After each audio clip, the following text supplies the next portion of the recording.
स्वागत है दोस्तों आपका इस यूट्यूब चैनल में। इस वीडियो में हम जानेंगे एजेंडा 21 क्या है। आपने इसके बारे में सुना होगा। तो इसका मतलब क्या है, ये कौन लेकर आया था और इसका लक्ष्य क्या है, इसके अंदर क्या क्या बातें हैं, वो इस वीडियो में हम जानेंगे। जो एजेंडा 21 है, ये 21वीं जो सदी है उसके बारे में है।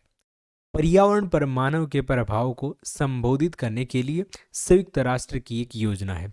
तो जो यूनाइटेड नेशन है यानी संयुक्त राष्ट्र है, उसके द्वारा एक योजना लाई गई थी जिसको एजेंडा 21 बोला जाता है।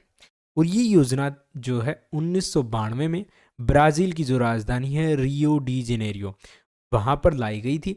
और इसके अंदर पर्यावरण एवं विकास पर संयुक्त राष्ट्र सम्मेलन में इसको अपनाया गया था। यानी कि जो हमारा पर्यावरण है और जो देश विकास करते हैं, उनके बीच में एक ऐसा संबंध होना चाहिए जिससे किसी भी चीज़ का नुकसान ना हो, यानी देश जो है विकास भी कर सके और पर्यावरण का भी जो है कोई नुकसान ना पहुंचे। तो इस प्रकार से देशों को काम करना है। इसके अंदर लक्ष्य क्या रखा गया था?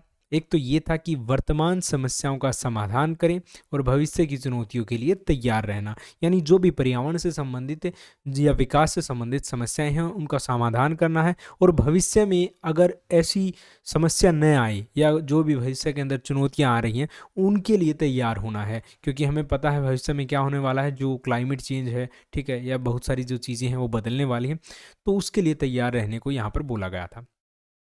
दूसरा, यहाँ पर टिकाऊ विकास प्रथाओं को अपनाना, यानी कि ऐसी तकनीकी ऐसी चीज़ों को अपनाना देश के विकास के लिए जो टिकाऊ हों, लंबे समय तक चल सकें। अब जो आज के समय में हम जो तेल है, गैस है या कोयला है, उसका हम प्रयोग कर रहे हैं एनर्जी के लिए, अब ये लंबे समय तक तो नहीं टिक सकती, ठीक है ना। अगले आने वाले 40-50 साल 100 साल के लिए चल जाएंगे।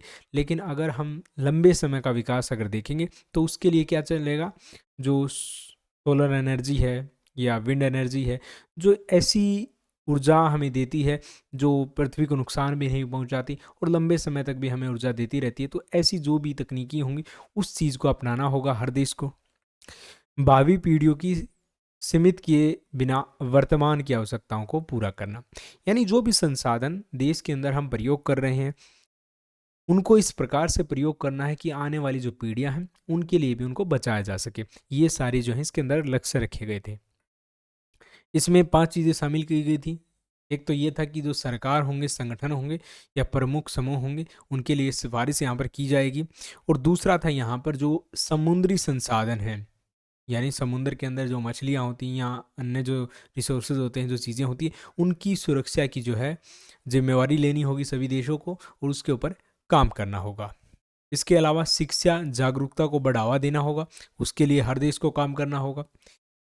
उपभोग पैटर्न को संबोधित करने के लिए कार्रवाई, यानी इसका मतलब ये होगा कि जो आज के समय में लोग हम जो हैं बहुत ज़्यादा किसी भी चीज़ का उपयोग कर रहे हैं जिससे जो कचरा है या बाकी चीज़ें जो हैं वो बहुत ज़्यादा बढ़ रही हैं, जो कि कुदरत के लिए सही नहीं है। तो उस चीज़ को कंट्रोल करना, कम से कम करना और ज़रूरत के हिसाब से ही चीज़ों का उपयोग करना, ऐसे जो कदम हैं वो सरकार को उठाने होंगे।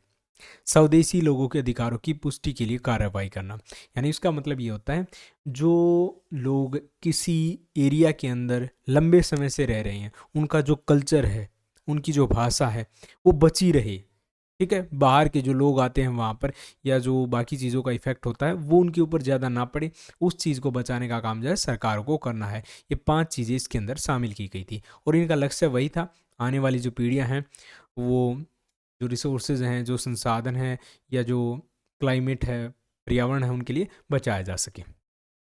इसका क्रियान्वयन कैसे होता है, ये काम कैसे करेगा? जो सतत विकास आयोग है उसकी निगरानी के अंदर क्या किया जाता है? एक रिपोर्ट बनाई जाती है, और उस रिपोर्ट को जब पेश किया जाता है उसके बाद संयुक्त राष्ट्र महासभा हर 5 साल में प्रगति की समीक्षा करती है, यानी ये देखती है कि कौन कौन सा देश किस हिसाब से काम कर रहा है, क्या वो सारे देश जो हैं इन सब लक्ष्यों के हिसाब से चल रहे हैं या नहीं चल रहे हैं। ये ज़रूरी क्यों है? जो एजेंडा 21 है विकास और पर्यावरण सहयोग पर वैश्विक आम सहमति को दर्शाता है, यानी ये जो मुद्दे हैं इनके ऊपर सारे देश सहमत हो गए हैं और इससे क्या होगा? पर्यावरण भी बचेगा। दूसरा जो है, आने वाली जो पीढ़ियां हैं वो भी इन सारे संसाधनों का प्रयोग कर सकें, ठीक है, और हमारी जो ज़रूरतें हैं उनको भी हम पूरा कर लें। तो ये सारी चीज़ें जो है करने के लिए इस योजना की हमें आवश्यकता पड़ेगी। वीडियो पसंद आए तो लाइक करें, शेयर करें, चैनल को सब्सक्राइब जरूर करें। Thanks for watching.